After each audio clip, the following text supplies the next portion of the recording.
Once, Shayap Lagoon was clean and loaded with fish.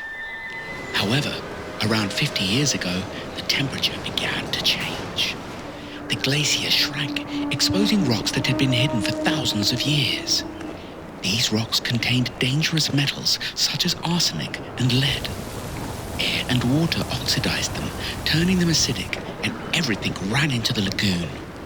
The fish died. The villagers' plantations died too. They looked for ways to clean the river.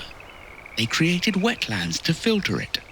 Shayap is saved for now, but we must stop CO2 emissions to prevent glacial retreat and other effects elsewhere.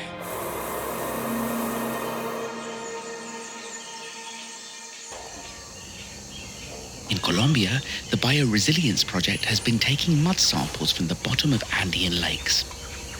This mud contains tiny fragments, clues about how the environment has changed over tens of thousands of years. Corn and butternut squash pollen tell us about the first farmers. A rise in charcoal fragments gives us clues about past fires. Colombia is one of the most biologically diverse countries on Earth. The ecologists at Bioresilience are working to map the complex webs of interactions between species in different environments. Our species, too, is part of the forests. Peasant and indigenous communities are deeply woven into this fabric.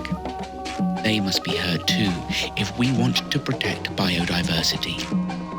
How can sustainable land use and conservation ensure all species, all habitats, and all communities thrive?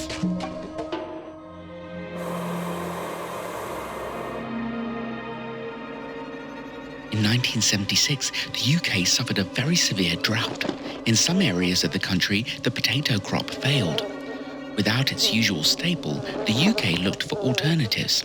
Pasta and rice were imported, and the nation moved on from potatoes and from its national dish, chips. The UK is expected to have drier and hotter summers in future.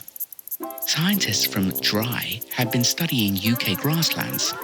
They have demonstrated that areas with a large number of different plant species are more resilient to drought. How can we best cope with droughts in the future?